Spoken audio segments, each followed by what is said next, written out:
어떤 사람이 실직을 했습니다. 신문을 보다가 동물원에서 사람을 구한다는 광고를 보고 전화를 해서 면접을 보게 됐습니다. 면접관이 물었습니다. 당신 이 일 할 수 있겠습니까? 제가 무슨 일을 하는 거죠? 그러자 그 사람이 해야 할 일을 가르쳐 주었어요. 그 해야 할 일이라고 하는 것은 동물원에서 고릴라 가죽을 뒤집어 쓰고 고릴라 흉내를 내라는 것이었습니다.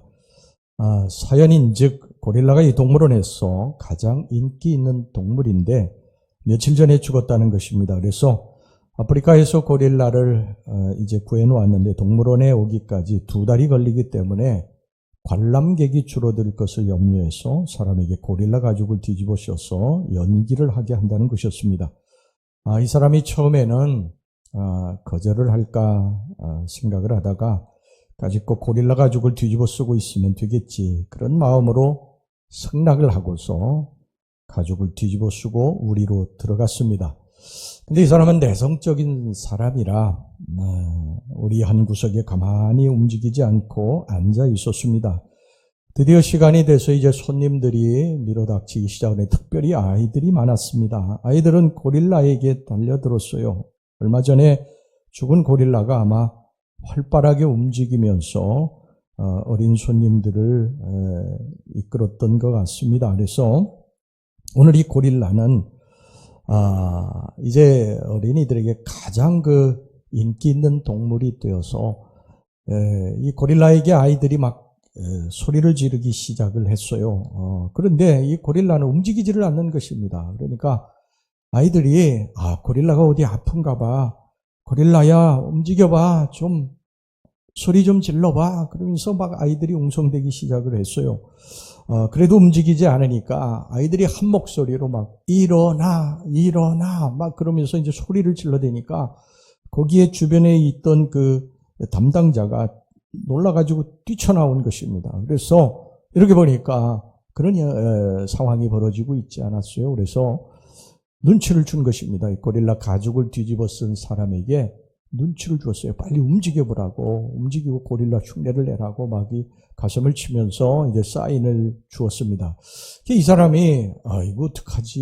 이거 할 수도 없고 안 할 수도 없고 그러다가 어린아이들 즐겁게나 해주자. 그러고서 이제 움직이기 시작을 했습니다. 막 가슴을 치면서 막 쿵쿵쿵쿵거리고 이제 그러니까 아이들이 난리가 났어요. 이제 고릴라가 이제 움직인다, 고릴라가 막 살아있다 그러면서 막 소리를 지르고 이제 웅성됐습니다. 이것을 본 이 사람이요, 아이들을 더 즐겁게 해줘야 되겠다 이제 이렇게 생각을 하고 타잔처럼 막 철망을 붙들고 이리 매달리고 저리 매달리고 이리 뛰고 저리 뛰고 날아다니면서 뭐 난리가 났습니다. 막 타잔 흉내를 막 하면서 막 흉내를 내고, 원래 고릴라는 그러면 안 되는데 오바를 한 것이죠. 드디어 일이 터졌습니다. 무거운 고릴라가 철망을 붙들고 원숭이처럼 이리 뛰고 저리 뛰다가 고릴라 다리가 철망에 걸리고 말았던 것입니다. 아무리 다리를 빼려고 했지만 도무지 빠지지를 않았습니다. 그런데 그 고릴라 우리 곁에는 사자 우리가 있었어요. 사자가 그것을 이렇게 쳐다보다가 이 고릴라 가죽을 뒤집어 쓴 사람 철망에 걸려 있어 막 몸부림치는 것을 보고 어슬렁어슬렁 사자가 다가오는 것입니다.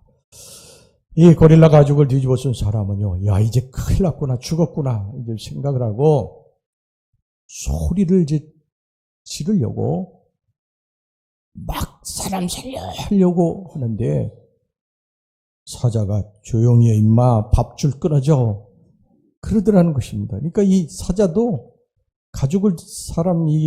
사자 가죽을 뒤집어 쓴 사람이었던 것입니다. 연기를 했던 거예요. 여러분, 인생이라고 하는 게 참 힘든 것 같습니다. 목회가 이제 40년이 다 돼 가는데요. 제가 목회 현장에서 정말 수많은 사람들을 만납니다. 정말 가슴을 찢는 듯한 그런 아픔을 겪는 성도들을 많이 만나고 지금까지 목회를 해왔어요. 세상에서 제일 고통스러운 자식이 죽는 그 현장에서 정말 막 통곡하고 가슴을 찢는 그러한 탄식 소리에 어떻게 할 줄을 막 쩔쩔매고 있는 그때도 있었고요. 또 사업이 파산이 돼 잿더미에서 엉엉 우는 그러한 옆에도 제가 있었고, 또 가정의 여러 가지 문제로 인해서 가슴을 치는 그런 사람들도 그 현장에 있어야 될 때도 있었습니다. 그런데 그때마다 제가 해줄 수 있는 것이 사실 없었어요. 그들을 다시 일으켜 세워주려고 노력을 하지만 이게 한계를 느낀 것입니다. 한계. 그런데 저러다가 혹시 무너지지 않을까, 잘못되지 않을까, 그런 분들이 나중에 다시 일어나서 하나님을 붙들고 살더라고요. 세월이 지난 다음에 보면 한 사람도 세상으로 나가고 하나님 버리고 그런 사람 없이 그냥 하나님 붙들고 다시 일어서서 신앙생활을 하더라고요. 여러분, 우리 인생은요, 참으로 많은 일들을 겪습니다. 진도아리랑을 우리 여러분 잘 아시죠? 문경세제는 몇 굽인가, 구부야 구부, 구부가 눈물이로구나. 뒤돌아보면 수많은 가시밭길, 비탈길들이 우리 성도들에게 있어요. 우리 성도들뿐만 아니죠. 이 세상 모든 사람, 모든 인생들은 다 이런 아픔과 고통과 슬픔이 있습니다. 겉으로 보기에는 허허거리고 웃는 사람도요, 어쩌다가 그들과 상담을 하다 보면 거기에 정말 슬픔의 강이 흘러가고 있는 것을 발견하게 됩니다. 야, 어떻게 저렇게 밝은 사람이, 저렇게 명랑한 사람이 저런 아픔이 있었을까? 저걸 어떻게 붙들고 견뎠을까? 아무도 모르죠. 그 깊은 속은 아무도 모릅니다. 미국의 이 요세미티 국립공원을 가면요, 거대한 삼나무들이 있어요. 근데 이 거대한 삼나무에 부러진 삼나무가 이제 가끔 이제 있어서 이렇게 한번 가서 봤더니요, 그 삼나무의 나이테가 이상한 것입니다. 아주 기형적으로 이게 찌그러져 있어요. 보통 나이테는 이게 둥그랗게 자리를 잡지 않습니까? 그런데 이상하게 이렇게 기형적으로 찌그러져 있는 나이테가 있는 것입니다. 그래서 안내원에게 물어보았더니 그 안내원이 이런 이야기를 합니다. 그 삼나무가 자라면서 도저히 견디기 힘든 그러한 어떤 폭풍이라든지 눈보라라든지 기근이라든지 또 벼락이라든지 이런 것을 맞게 되면 그렇게 바뀌어진다는 것입니다. 나이테가 그렇게 된다는 거예요. 그러니까 그 나이테에 그 나무에 지난 그러한 여정이 다 고스란히 담겨 있는 것이죠. 여러분, 우리 인생들도 나무처럼 아마 여기 가슴을 이렇게 반으로 이렇게 쪼개서 본다면 누구에게도 말하지 못할 그런 아픔과 슬픔이 거기 특히 있는 것을 보게 됩니다. 여러분, 우리 인간은요, 모든 사람이 다 내 아픔과 슬픔을 몰라요. 이야기해봐야 그렇게 큰 도움이 안 되니까 이야기하지도 못하고 그걸 끌어안고 살려니까 내 속은 새카맣게 타들어가는 것이죠. 여러분, 사람은 몰라요. 모릅니다. 우리의 아픔과 그 깊은 속을 몰라요. 어떤 자매가요, 너무 삶의 그 상처를 받고 고통 가운데 죽으려고 약을 먹으려고 하는데 옆에 엄마가 그걸 모르고 쿨쿨 잠을 자더니 세상에서 제일 사랑하는 엄마인데 그걸 모르고 잠을 자고 있더라는 거예요. 그런데 주님이 나타나셔가지고 울면서요, 그 자매의 손을 붙들더라는 것입니다. 제가 간증의 책에서 보았거든요. 주님이, 우리 인간은 우리들의 아픔과 슬픔을 다 모릅니다. 우리들이 겪는 그러한 인생의 이 가시밭길과 같은 것들을 다 몰라요. 그러나 여러분 기억하시기 바랍니다. 목사조차도 여러분들을 위해서 기도해 주는 게 다 한계가 있는데 주님은 여러분들의 그 깊은 속을 아시고 여러분들을 붙들어 주시고 여러분들을 다시 일으켜 세워 주실 줄로 믿습니다. 오늘 여기 본문에 보면 우리 예수님을 뭐라고 말씀하느냐 하면 날마다 우리의 짐을 지시는 주, 이렇게 말씀을 하고 있어요. 우리 인생들에게 이처럼 무거운 짐이 있죠. 그 짐이 우리를 짓누릅니다. 죄로 인해서 오는 무거운 짐이 있어요. 우리가 죄를 짓게 되면 죄책감이 생기게 됩니다. 양심에 화인 맞지 않으면 죄책감이 반드시 생기게 되는데 이 죄책감이 우리를 굉장히 고통스럽게 만듭니다. 무겁게 만드는 거예요. 모든 삶의 기쁨이 없게 만드는 거예요. 죄로 인해서 오는 무거운 짐이 있습니다. 또 그런가 하면요, 가난으로 인해서 오는 그러한 무거운 짐이 있어요. 평생 가난하게 살고 배고프게 사는 그러한 아픔과 무거운 짐이 있어요. 또 그런가 하면요, 질병으로 인해서 오는 무거운 짐도 있고 실패로 인해서 오는 무거운 짐도 있어요. 버림받음에 대한 무거운 짐도 있고 대인관계에서 오는 무거운 짐도 있습니다. 사는 것이 이렇게 힘들기 때문에 우리가 서로 용기를 주고 위로하고 소망을 줘야 되는데 우리가 그렇게 살지를 못하잖아요. 여러분, 교회 와가지고 성도들에게 위로받고 싶고 목사에게 위로받고 싶고 힘을 얻고 그렇게 나가고 싶은데 오히려 교회 와가지고도 상처받고 그렇게 나가지 않습니까? 우리는 사람을 어떤 위로하고 힘을 주는 게 다 한계가 있어요, 우리 인간들은. 그래서 우리들 속에 분노가 막 활화선처럼 그냥 타오르고 있습니다. 그런데 여러분, 예수님이 우리의 이 짐을 지신다는 것입니다. 우리에게 오라고 말씀하십니다. 너희들이 세상에서 받을 수 없는 그 위로와 힘과 소망을 주시겠다고 말씀하신 것입니다. 오늘 여기 본문의 시편 68편 19절 보세요. 날마다 우리 짐을 지시는 주 곧 우리의 구원이신 하나님을 찬송할지로다. 마태복음 11장 28절에 30절 수고하고 무거운 짐진 자들아 다 내게로 오라. 내가 너희를 쉬게 하리라. 나는 마음이 온유하고 겸손하니 나의 멍에를 메고 내게 배우라. 그리하면 너희 마음이 쉼을 얻으리니 이는 내 멍에는 쉽고 내 짐은 가벼움이라 하시니라. 고통받고 상처받고 비 맞은 참새처럼 웅크리고 있는 우리에게 오라고 하십니다. 쉬게 해주시겠다고 하십니다. 여러분, 예수님께 찾아가면 여러분 쉼을 얻고 위로를 얻을 수 있습니다. 왜 쉼을 얻고 위로를 얻을 수 있는 줄 아십니까? 그 비밀이 있습니다. 예수님에 대해서 구약성경은 뭐라고 말씀을 하느냐면요, 이사야서 9장 6절에 보면 이는 한 아기가 우리에게 낳고 한 아들을 우리에게 주신 바 되었는데 그 어깨에는 정사를 메었고 그 이름은 기묘자라 모사라 전능하신 하나님이라 영존하시는 아버지라 평강의 왕이라 할 것임이라. 여기에서 예수님의 이름으로 모사라 기묘자라 이렇게 말씀하고 있잖아요. 요새는 모사라고 하는 말, 기묘자라고 하는 말을 잘 쓰지 않죠. 우리의 일상 언어에 모사다, 기묘자다 이런 말을 안 씁니다. 그런데 이것을 영어 성경에 보면요, 정확하게 표현하고 있어요. 이 모사라, 기묘자라고 하는 말이 무슨 말로 되어 있느냐면 원더풀 카운셀러라고 되어 있습니다. 원더풀, 탁월한 상담사라는 거예요. 우리의 예수님, 우리의 구주 예수님이 우리의 인생의 탁월한 상담사시라는 것입니다. 왜 예수님께서 우리 인생의 탁월한 상담사신 줄 아십니까? 그것은 예수님이 우리들보다 먼저 인생의 고난을 겪으셨기 때문이에요.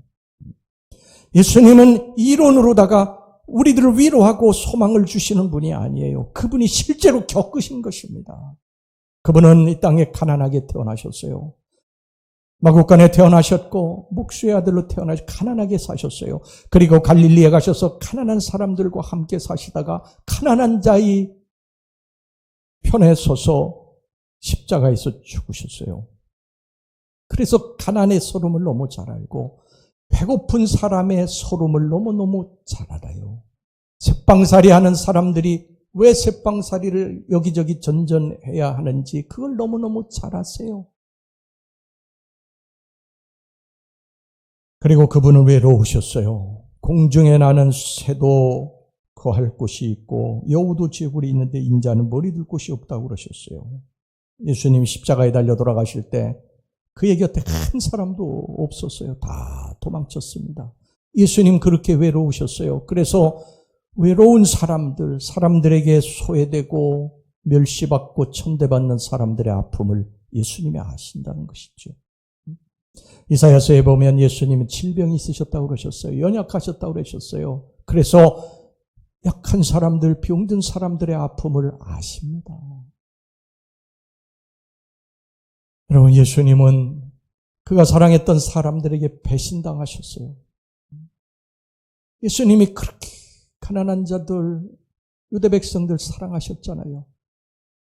그런데 그들에게 먹여도 주시고, 예수님 십자가에 달려 돌아가 그들 다 예수 십자가에 못 박으라고요. 소리치지 않습니까? 그리고 그가 그렇게 사랑했던 제자들, 여러분, 예수님 한 제자는요, 은삼십에 예수님을 팔아버렸고, 또 한 제자는 예수님을 저주까지 하면서 난 예수 모른다고 부인했고, 나머지 제자들 다 도망쳤어요. 예수님 십자가에 달려 돌아가실 때 다 도망쳤어요. 마가복음 14장 50절 말씀 보겠습니다. 제자들이 다 예수를 버리고 도망하니라. 여러분, 배신처럼 아프고 쓰라린 것이 있을까요? 그렇게 사랑했는데, 그렇게 기도해주고, 그렇게 배려해주고, 그렇게 도와주었는데, 어느 날 등에 비수를 꽂을 때 그 아픔을 이루 말할 수가 없어요. 목회하다 보면 그런 걸 참 많이 경험하게 됩니다. 그래서 아프고 슬프고 고통스러워요. 그런데 예수님이 그걸 당하신 것입니다. 여러분, 이렇게 예수님은 우리보다 먼저 인생의 고통과 아픔, 슬픔을 경험하셨기 때문에 우리 인생의 가장 좋은 훌륭한 상담자와 위로자가 되시는 줄로 믿습니다. 가장 좋은 상담자는 이론으로 이야기하는 사람이 아니에요. 물론 이론도 도움이 되죠. 그러나 그건 한계가 있어요. 당신은 아파보지 않아서 모릅니다. 당신은 가난해보지 않아서 몰라요. 여러분, 그렇게 말하면 할 말이 없는 것입니다. 배고픈 사람의 서름은요, 배고파보지 않은 사람, 부자로만 평생 사는 사람은 가난한 사람들의 배고픔을 몰라요. 아무리 알려고 해도 알 수가 없어요. 아버지와 아들이 이야기합니다. 옛날에 어렵고 힘들 때 밥을 먹지 못해서 굶은 적도 있단다. 그렇게 이야기합니다. 그러니까 아이가 아빠 그러면 라면 끓여 먹지 그랬어. 그렇게 이야기를 하는 것입니다. 배고파 본 사람만이 배고픈 자의 서름을 아는 거예요. 새빵살이 해본 사람만이 새빵살이가 얼마나 서러운가 하는 것을 아는 거예요. 병들었다가 나은 사람이 여러분 병든 자의 아픔을 알고 위로하고 힘을 주는 줄로 믿습니다. 여러분, 이러한 우리 성도들도요, 아팠다가 회복되신 분들, 또 가난했다가 그래도 살만해지신 분들, 이런 분들 부지런히 가난한 사람들 찾아다니시고 병자들 찾아다니시고 위로하시고 소망을 주시고 그렇게 하시기를 바랍니다. 이게 목사가 하는 100마디 말보다 훨씬 더 낫습니다. 여러분, 암에 걸렸다가 나은 사람이요, 가가지고 걱정하지 마세요. 죄가 낫지 않았습니까? 그러니까 걱정하지 마세요. 날 것입니다. 잘 될 것입니다. 여러분, 이렇게 이야기할 때 이 사람이 야, 그래, 나도 할 수 있구나. 그러고서 소망을 가지고 일어설 수 있게 되는 것입니다. 여러분, 암에 평생 걸려보지 않은 사람이 위로하는 것은요, 당신은 암에 걸려보지 않아서 암의 이 고통과 이 공포를 알지 못하지. 그렇게 하면 할 말이 없는 거예요. 여러분 중에 질병이 있다가 고침받은 사람들, 가난했다가 먹고 살만해진 분들, 실패했다가 주님의 도우심으로 성공한 사람, 가정에 문제가 있다가 가정의 문제가 해결된 분들은 부지런히 여러분 교회에 그런 어려운 분들 찾아가시고, 하나님이 여러분들에게 그런 사명을 맡겨주신 것이니까 부지런히 찾아가서 여러분들 위로하시고 소망을 주시기를 주의 이름으로 축원합니다. 이것이 우리 예수님이 우리들에게 바라시는 뜻입니다. 예수님은 바로 우리 연약한 인생들의 무거운 짐을 대신 져주시고 우리 인생들에게 원더풀 카운셀러가 되어주시기 위해서 마국간에 태어나셨고, 병자들, 소외된 자들, 가난한 자들과 함께 사시다가 자신이 사랑하던 사람들에게 배신당하고 십자가에서 죽으신 줄로 믿습니다. 그래서 여러분, 우리는 힘들고 어려울 때 낙심하지 말고, 사람에게 어떤 위로받고 사람에게 어떤 새 힘을 얻으려고 하지 말고 예수님께 찾아가세요. 예수님께 찾아가서 예수님 앞에 엎드리세요. 그러면 우리의 형편과 처지를 이미 예수님 다 아십니다. 우리들이 얼마나 가슴 속에 그 슬픔의 강이 흘러가고 있는지, 아프고 얼마나 고통스러운지 그거 다 아세요. 그래, 주님 앞에 이제 끄집어내는 것입니다. 주님, 제가 이렇게 슬프고 아프고 고통스러워요. 제 속이 이렇게 상처가 있습니다. 아픕니다. 그리고 주님 앞에 그 문제를 놓고 여러분, 우리가 기도하게 되면요, 우리 예수님이 날마다 짐을 져주신다고 그러지 않았습니까? 우리의 짐을 져주시고 우리를 위로하시고 우리들에게 새 힘을 주시고 다시 일으켜 세워주실 줄로 믿습니다. 인생이 힘들고 어려울 때 우리에게는 갈 길이 있잖아요. 갈 곳이 있지 않습니까? 방황하지 말고 문제가 생겼다. 인생에 문제가 있다. 주님께 찾아와서 주님 앞에 엎드려서 여러분 기도하시면 주님이 여러분들을 이렇게 세워주실 줄로 믿습니다. 날마다 짐을 져주시는 주께서 우리들의 인생의 문제를 해결해 주실 줄로 믿습니다. 찬양하겠습니다. 우리.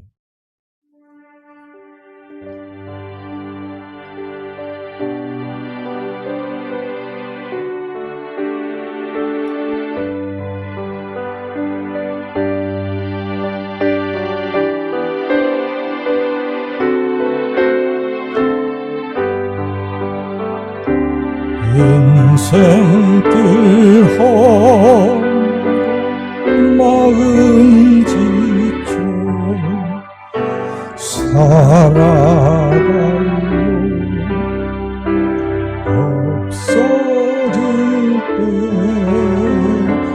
너 홀로 앉아서 낙심치 말고 예수님 부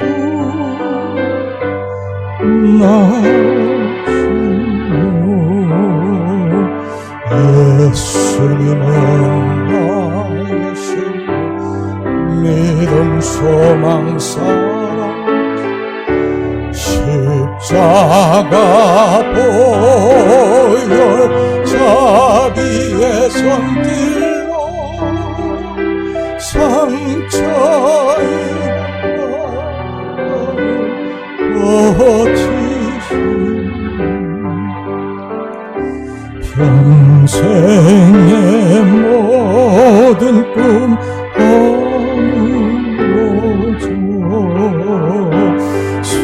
세상에 지고 다 떠날 때 어둠에 앉아서 울지만 말고 예수님 품으로 나오시오.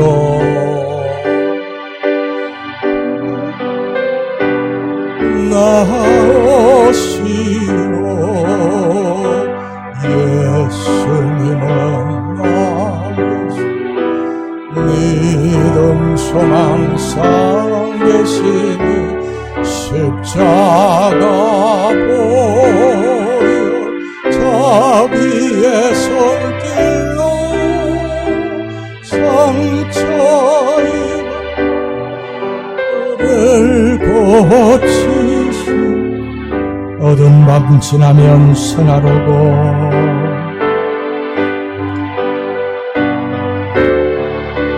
겨울이 가면 봄이 오듯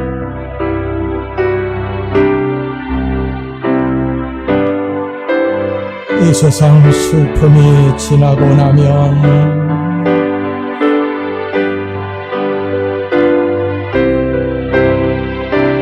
분명한 새날이 다가오네. 다가오네. 예수님은 나 믿음 소망 사랑 되시니 십자가 보혈 자비의 손길로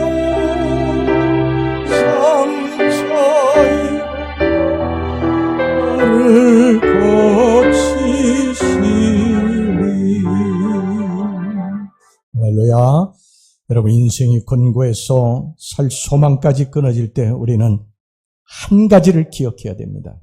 나보다 먼저 고난과 아픔과 슬픔을 겪으셨던 주님, 가난과 배신을 겪으셨던 그분이 부활하셔서 지금 우리와 함께하고 계신다는 사실입니다. 예수님이 나의 어깨에 손을 얹으시고 힘을 내라고 하십니다. 아들아 딸아 힘을 내라. 내가 너와 함께할 것이야. 인생 광야에 너 홀로 가는 것이 아니고 내가 너와 함께할 것이야. 힘을 내라. 힘을 내라. 여러분 우리 인생 광야에 우리 주님 붙들고 갑니다. 낙심하지 말고 여러분 절대 좌절하지 말고 그 예수님이 나와 함께 하심을 믿으시고 인생을 여러분 힘차게 걸어가셔 승리하시기를 주의 이름으로 축원합니다. 무거운 짐을 지고 가는 인생길에 예수님이 해답이십니다. 민수기서 21장 9절에 보면 모세가 놋뱀을 만들어 장대 위에 다니 뱀에게 물린 자가 놋뱀을 쳐다본 즉 모두 살더라. 놋뱀은 예수님이십니다. 우리의 소망이십니다.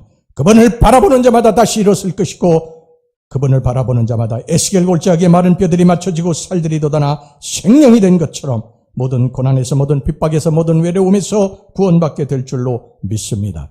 여러분 두려워하지 말고 환난 가운데 있는 분들은 그분을 부르시기를 바랍니다. 그분이 건지실 것입니다. 시편 50편 15절에 환난 날에 나를 부르라 내가 너를 건지리니 내가 나를 영화롭게 하리로다. 시편 55편 20절에 내 짐을 여호와께 맡기라 그가 너를 붙드시고 의인의 요동함을 영원히 허락하지 아니하시리로다. 예수님 바라보고 여러분 고난에서 다시 주님 붙들고 승리하시기를 주의 이름으로 축원합니다. 우리는 죽지 않습니다. 여러분 인생 광야에서 죽지 않아. 이스라엘 백성들이 여러분 광야에서 죽었습니까? 한 사람도 안 죽었어요. 먹을 것이 떨어지고 마실 물이 떨어지고 그리고 대적자들이 달려들었어도 그들이 죽지 않았어요. 왜 그런 줄 아십니까? 하나님이 그들과 함께 하셨기 때문입니다. 그들을 도와주셨기 때문이에요. 우리의 인생길에 힘들고 어려운 일들이 있어서 우리가 때로 처절하고 절망하지만 우리 죽지 않습니다. 하나님이 다시 일으켜 세워주실 줄로 믿습니다. 절대 원망하고 불평하지 말고 원망하고 불평하다 죽는 거지 여러분 우리의 어떤 결핍 때문에 어려움 때문에 죽는 거 아니에요. 그저 우리 예수님과 함께 하심을 믿으시고 인생광에 우리 힘차게 우리 전진하셔 주님이 부르실 때까지 믿음에 승리하실 수 있도록 주의 이름으로 축원합니다.